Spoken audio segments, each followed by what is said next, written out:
แล้วก็วันนี้เป็นวันเสาร์นะคะที่โรงเรียนก็จะพาน้องๆนักเรียนไปเที่ยวกันนะคะเราก็จะได้ไปด้วยเหมือนกันเว้ย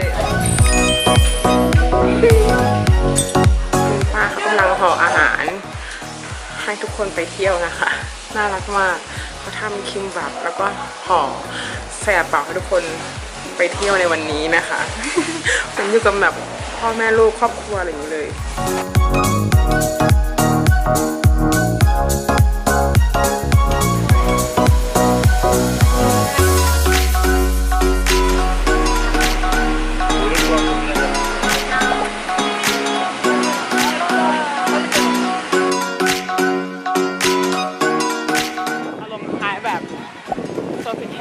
เพราะว่าในบริเวณข้างนอกเนี่ยเป็นเหมือนโรงแรมนะคะแล้วก็ข้างในนี้เป็นเหมือนทะเลนะคะ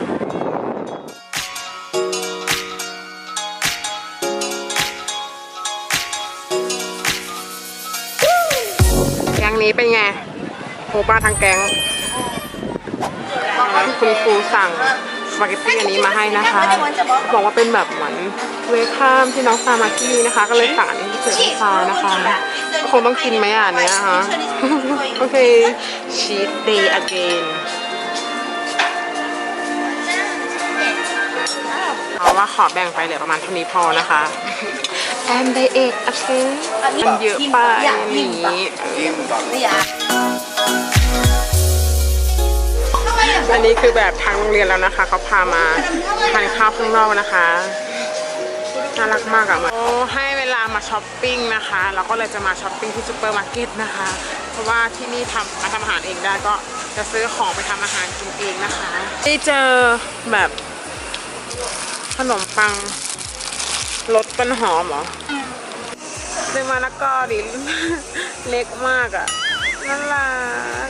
เจอวุ้นเส้นแล้วนะคะเป็นแบบห่อแบบเหมือนบ้านเราสมัยก่อนเลย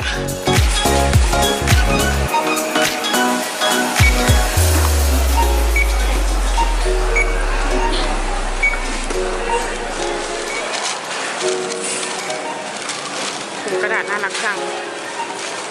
อ้าวพาแวะนะคะร้านนี้ค่ะผิด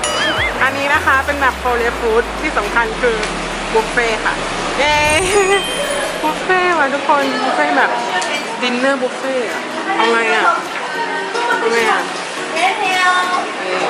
ชีทเดย์เกนซอรี่ทุกคนน่ากินมากอะ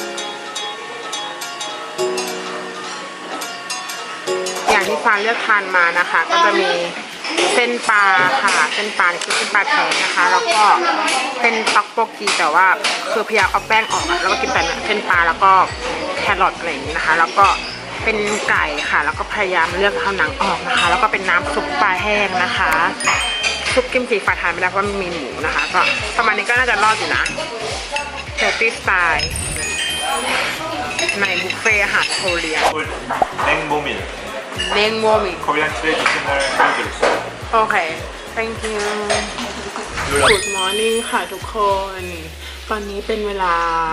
9 โมงนะคะฝากกำลังจะทำอาหารเช้านะคะที่ครัวของโรงเรียน SKK นะคะก็ขอ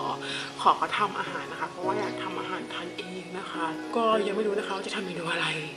ก็เดี๋ยวไปเลือกจากวัตถุดิบที่ซื้อมาแล้วก็ไปดูวิธีการทำกันเถอะค่ะว่าจะออกมาเป็นเมนูอะไรนะคะไปค่ะจะทำเมนูข้าวหน้าเนื้อใส่ทุกอย่างที่นี่ค่ะเดี๋ยวเราเริ่มจากการหั่นผักกัน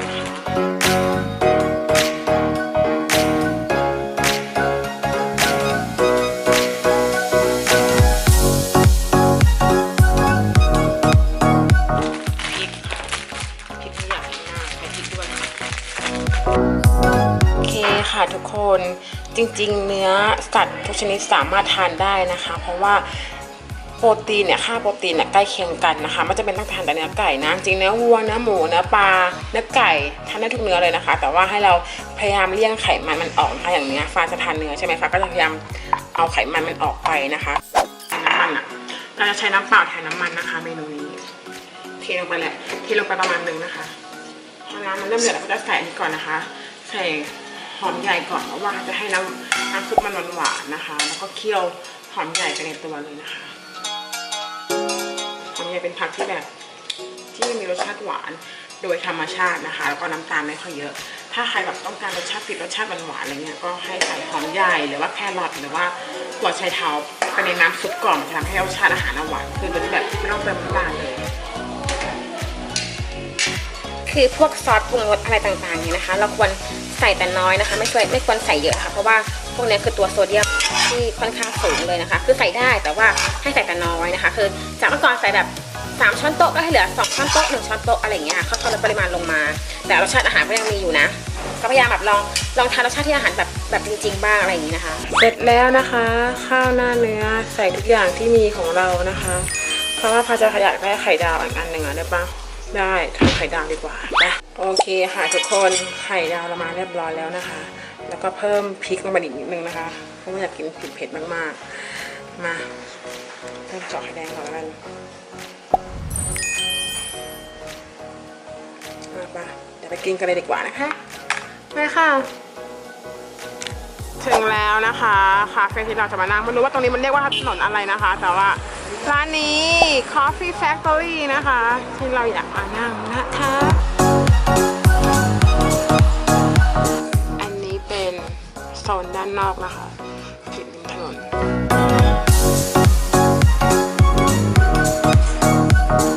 Thank you โอเคฟ้าสั่งเป็นสมูทตี้กีวีมานะคะแต่เขาน่าจะใส่นมมาด้วยแหละแต่ว่าสั่งไปว่าโนไซรัปนะไปลองชิมกัน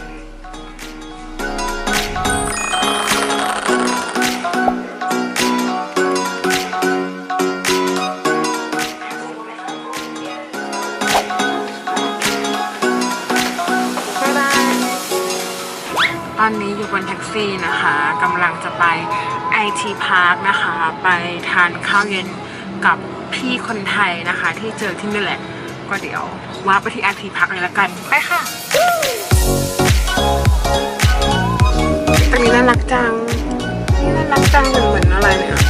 น่ากินจริงเฮ้ยอันนี้เป็นเซเว่นทุกคนเดี๋ยวลองเข้าเซเว่นดีกว่าว่ามีอะไรกินบ้าง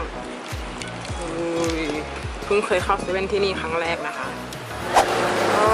ที่นี่มีสลัดขายนะจ๊ะสลัดแบบจริงจังกว่าไทยอีกนะจ๊ะนี่มีไข่ต้มแล้วก็อันนี้นี่อะไรอ่ะสลัดเหมือนกัน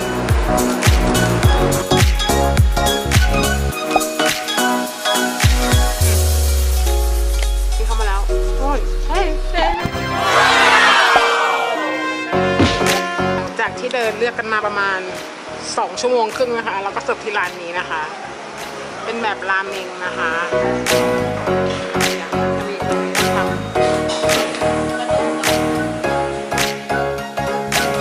มาแล้วนะคะกับเมนูนี้ก็มีเนื้อไก่มีเส้นมีแครอทแต่ว่าตอนนี้มันเหมือนมันนิดนึงอะเนาะแล้วก็พยายามตักออกเรียงออกก็พยายามกินแบบเต็กไก่แต่เส้นนะคะกินน้ำซุปน้อยๆนะคะเพราะว่ามันจะมีโซเดียมเยอะแล้วก็สั่งเป็นโค้กซีโร่มาเลยนะคะแบบน้ำตาล0นะคะกินได้โอเคป่ะเริ่มค่ะของคุณพี่เป็นอันนี้นะคะนี่เป็นแบบเผ็ดจ้าอ๋อเป็นเลเวลเผ็ดใช่ไหมใช่ป่ะ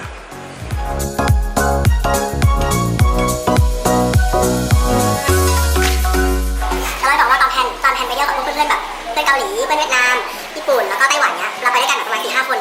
เราสมมติเราจะไปแบบเกาะทางเหนือเราก็ต้องนั่งไปลงตรงท่ารถบัสทางเหนือเราก็สอนว่าเหมือนเราไปลงเอกมัยไปลงสายใต้อะไรเงี้ยแต่เราก็นั่งแล้วเราก็ไปจองตั๋วคือรถบัสเขาจะไม่เหมือนที่เมืองไทยคือขึ้นรถไปก่อนแล้วก็เก็บเงินบนรถเก็บเงินบนรถแล้วพอเราจ่ายเงินบนรถเนี้ยเขาจะแบบเหมือนกระเป๋ารถเมล์เว้ยเขาก็แบบตักแบบตันตั๋วไม่ยาวมากเลยแต่ไม่ก็แบบทำอย่างนี้ทุกคนทั้งหมดตักอย่างเงี้ยเพื่อนที่ไปกัน5 คนไปกันแล้วมันจำไม่เหรอตัวเลขมันไม่เหมือนกันเลยเว้ยไม่มีรูปถ่ายตั๋วรถเมล์ไม่ดูแต่มันคือตั๋วรถเมล์มันเป็นขยันนี่ดูเลยช็อตนี้ประจำดูเต่าสาว2 วันเราคอยอ้าย2 วันเราคอยอ้าย2 วันเราคอยอ้ายสุดตรงนี้มันความแบบเจริญหูเจริญตามากเวอร์อะไรเวอร์นะคะนี่ยังไม่กลับบ้านนะคะต่อที่การบิงซูนะคะเพราะว่ามาขับพาที่เขามีขนมนะคะเพื่อที่เขาพามาเที่ยวเล่นคือไอ้ขนมบิงซูเจอกันอันนี้เป็นบิงซูเพื่อสุขภาพนะคะเป็นแบบโอเกนนะคะผงที่โรยจะเป็น ผงธัญพืชนะคะแล้วก็มีอัลมอนด์สไลด์กับน้ำแข็งนี่จะเป็นนมสดนะคะเราก็ไม่ต้องใส่นมข้นเพิ่มก็ทานได้นะคะนี่ถือว่ารอดอยู่นะคะโอเคค่ะกำลังกลับบ้านแล้วนะคะเมื่อกี้เราเรียกแก๊ปมานะคะรถก็มีความกว้างใหญ่ไพศาลอยู่เด้อไปถึงบ้านแล้วก็คงจะต้องนอนนะคะเดี๋ยวเจอกันพรุ่งนี้เรียนที่ SKK วันแรกนะคะจะเป็นยังไงเจอกันพรุ่งนี้แล้วกันนะคะบ๊ายบายคือโรงเรียนนะคะมีความแบบบ้านมากนะคะอันนี้เป็นประตูห้องนอนฟ้านะคะกับรูมเมทนะคะแล้วก็อันนี้เป็นเดินมานิดนึงนะคะอันนี้เป็นที่ทานข้าวเพื่อนๆนั่งทานข้าวกันอยู่นะคะนี่เป็นอาหารเช้าแล้วก็เดินไปนิดนึงค่ะเป็นห้องเรียน คือไม่ต้องใส่รองเท้าก็ได้อะเดินเท้าเปล่า เป็นอาหารเช้านะคะอารมณ์แบบเหมือนคุณพ่อคุณแม่ทำอาหารเช้าเตรียมไว้ให้น้องๆนักเรียนลูกๆนะคะอาหารเช้าก็มีแบบไม่ค่อยเยอะเพราะว่านักเรียนเขาไม่ค่อยเยอะไข่ก็มีซีเรียลนะคะ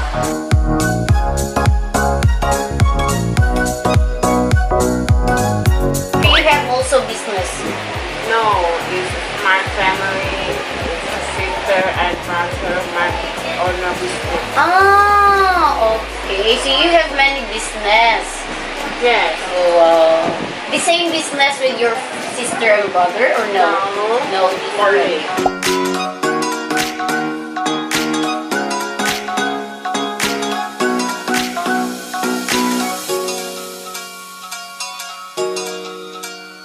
อันนี้ก็เป็นตารางสอนของนักเรียนที่นี่นะคะ ก็จะมีชื่อไฟล์อยู่ด้วยเห็นไหมนี่เรียนมากี่ชั่วโมงวะเนี่ยอันเนี้ยที่นี่เขาเรียนมาละกี่ชั่วโมงอะนับก่อน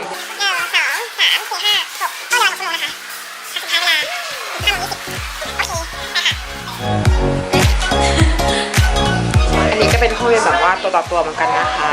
อันนี้ Teacher Darlin นะคะจะบอกว่า Okay, so in pronunciation, we have 14 vowels. ข้าวเที่ยงนะคะทุกคนเราก็จะกินเป็นแบบผัดเด็กแบบนี้น่ารักอะเหมือนแบบเด็กๆ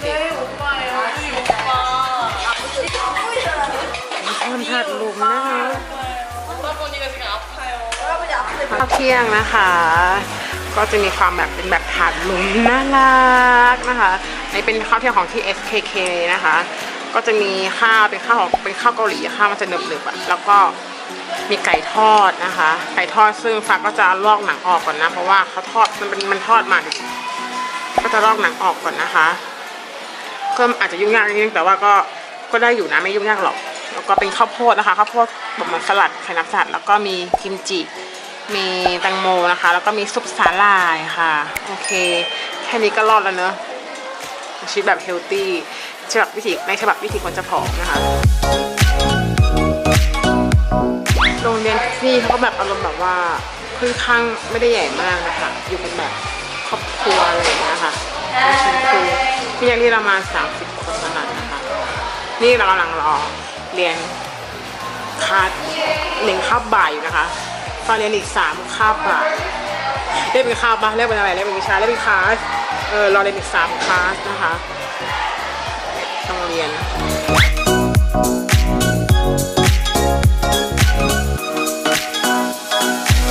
คุณครูที่น่ารักมากนะคะ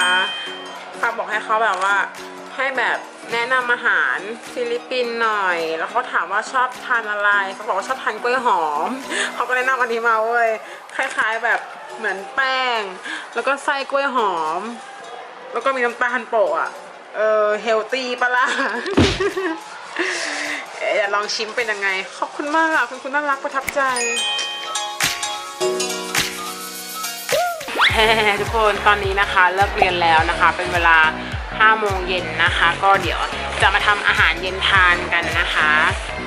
เมนูที่ทำวันนี้ก็เป็นเมนูชาบูซุกี้ยากิใส่ใจนะคะไปทำกันเลยหน้าสมห้ามวาดค่ะเพราะว่ายังไม่แต่งเติมหน้านะคะเพราะว่าโรงเรียนนี้ไม่ค่อยตรงทาร์เก็ตเท่าไหร่นะคะมีแต่เด็กๆก็เลยไม่ได้แบบก็เลยปล่อยเซอร์ไปเลยเดี๋ยวเราเริ่มจากการแช่วิปนะคะเมนูที่ทำวันนี้คือซุกี้ชาบูซุกี้ยากิใส่ใจนะคะเอาเส้นแช่น้ำไว้นะคะสลับ ภาพมันจะค่อนข้างมืดหน่อยนะคะทุกคนเพราะว่าหาสวิตช์ไฟไม่เจอต้องประทานโทษด้วยให้ความคุ้มด้วยนะคะว่าอยากกินความคุ้มI'm cooking for dinner cooking Oh, okay. yeah Live? อะไร โอเคมุมนี้ดีกว่าตอนนี้น้ำเดือดแล้วนะคะเราก็จะใส่คนอร์ซุปคนอร์ก้อนนะคะตัวนี้เป็นแบบใหม่คือแบบเนเชอรัลนะคะไม่มีผงชูรสแล้วก็ทำจากเนื้อไก่แท้นะคะนี่ใส่ไปเลย1ก้อนโอเค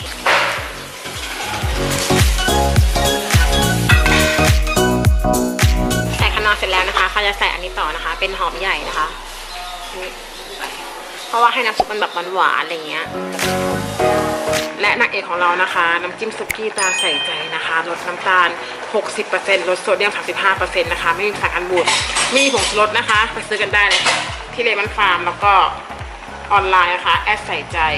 แล้วก็ไลน์ค่ะก็เกิดจากภาพชนะเมื่อกี้ฟ้าใส่ไข่ไปแล้วนะไม่ได้อัดโอเคแป๊บนึงก็ทานได้เลยเมนูชื่อว่าชาบูซุกิยากิใส่ใจเย้น่าทานอ่ะมีความโรยงาอยู่ด้วยมาลอกแบบไข่แดงก่อนเลยดีกว่าอ๋อไม่อยากไม่ไหลเหรอเนี่ยเป็นรสชาติที่ค้นหามานานนะคะพวกพริกเนี่ยเฮ้ยไปค่ะกินกันน่าทานอ่ะซูมไปเดี๋ยวกินเสร็จก็ว่าจะต้องเคลียร์งานนะคะเพราะว่างานยังทำไม่เสร็จเลยก็ตอนไปเรียนใช่ไหมมาขออาจารย์คุณทิเชอร์ดารินอ่ะบอกว่าขอเรียนแค่วันละ6 ชั่วโมงพอว่าอีก2 ชั่วโมงเดี๋ยวจะพาทุกคนไปเที่ยวแบบเซบูว่ามีอะไรบ้างอะไรเงี้ยแบบไม่ได้ไปเที่ยวหรอกก็เหมือนแบบพาดูว่าในเมืองเซบูมีอะไรบ้างอะไรเงี้ย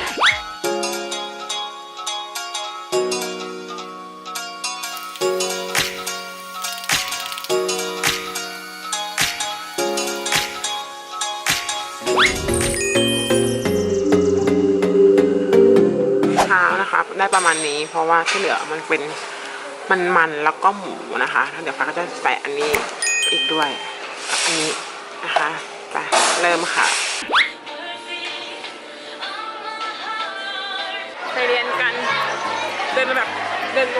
คือเดินมาแบบใกล้มากนะคะไม่ใช่ที่พักใช่ไหมไม่ใช่คนเดียว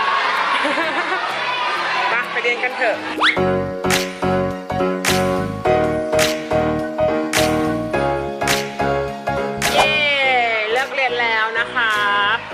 กำลังคิดว่าเขาอยากไปช้อปปิ้งนะคะเดี๋ยวไปช้อปปิ้งกันดีกว่านะคะที่อารยามอลนะคะขึ้นแท็กซี่มาเรียบร้อยแล้วนะคะจะบอกว่าที่เนี่ยราคาแท็กซี่ถูกกว่าที่ไทยประมาณ 30-40% เลยนะคะ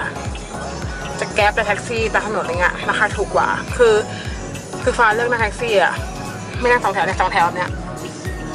เพื่อนมาวันแรกเพื่อนพันนั่งนะคะยังไม่ค่อยชอบเท่าไหร่ก็เลยนั่งแท็กซี่ดีกว่าสะดวกสบายกว่าโอเคเจอกันที่อารยามอลนะคะ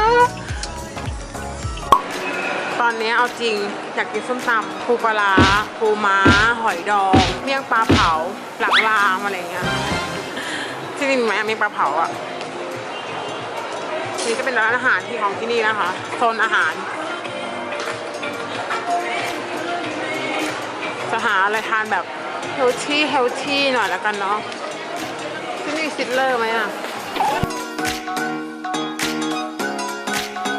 เจอร้านอาหารไทยนะคะ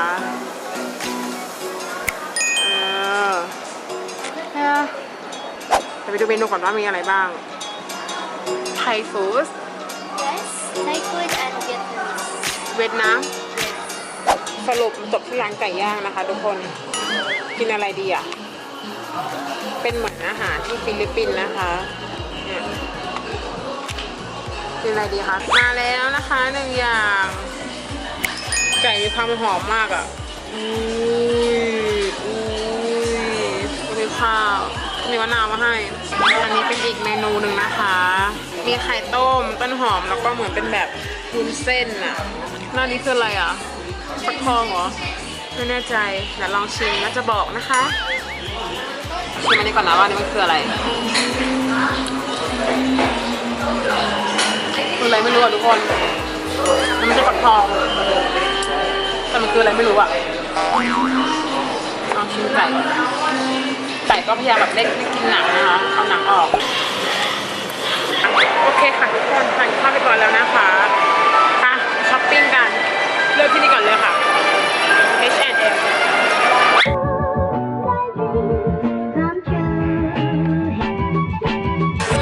นี่รักจุงนี่รักจุงเซลนะคะ โอ้ยฝากแพ้พวกนี้มากทุกคน โอ้ยแพ้พวกนี้มากทุกคน โอ้ยตายแล้วน่ารักไปหมดเลยดูสิดูซื้อเสื้อผ้าไม่ได้แหละว่าได้เนี้ยแหละทุกคนจบนะคะ เราไม่สามารถซื้อได้ค่ะเพราะมันเป็นกระเบื้องส่วนใหญ่มันต้องมีสติค่ะ ถ้าหิ้วกลับไปแล้วมันใส่ไม่ได้แล้วมันแตกอะทำไงอะฮะเสียตังค์ฟรีปะ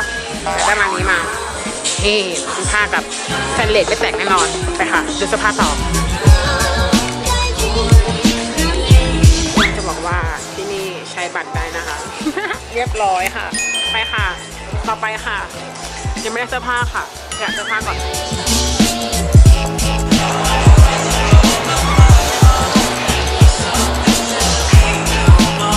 ไปค่ะ Run.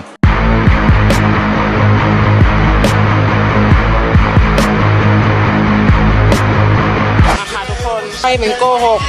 เพราะนะจบที่ร้านนี้นะไม่ไปร้านไหนต่อแล้วนะกลับบ้านแล้วนะเฮ้ยถูกมากทุกคนร้านนี้คือของถูกมาก จริงๆไม่โกหกเฮ้ยควรมานะคะร้านนี้ค่ะ คนจริง2,018อยู่ตรงนี้แล้วนะคะมือเสื้อรองเท้าอ่ะคิดดูเสื้อรองเท้าหูหนีบอ่ะทุกคนดูน่ารักไหมชุดนี้ก็น่ารักอ่ะก็น่ารักโอ้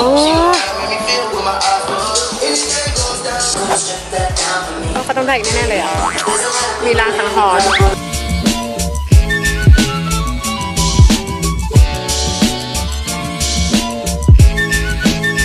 อันนี้ก็น่ารักอ่ะเป็นแบบกล่องดินสอรูปซูชิอ่ะ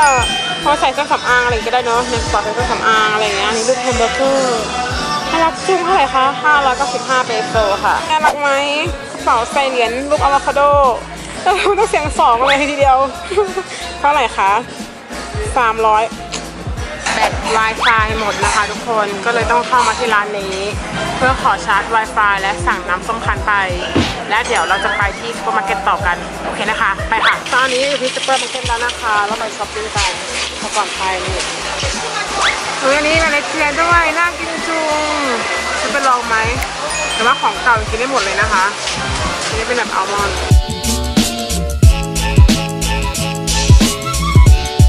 อันนี้คือลูกพีชใช่ไหมของประมาณนี้นะคะไม่เยอะมากแต่ว่าที่เนี่ยแค่มังกรแอบแพงนะ71เปโซก็ได้แรปมาได้ไก่ได้ทูน่าสเต็กกีโยเกิร์ตแล้วก็สบู่นะคะเจอกันที่บ้านเลยแล้วกันนะคะทุกคนวันนี้น่าจะพอเท่านี้แหละโอป้าทันทีไปรถ2 แถวที่นี่เป็นไง ATM ไทยนะคะสามารถกดเงินต่างประเทศได้แล้วเอ้ยเพิ่งรู้อ่ะแกงวิสกูนะคะว้าวอุ้งมีพนักงานเหรอคะขอบคุณหน่อยดิไม่มีของตัวเองเลยนะคะมีแต่ของฝาก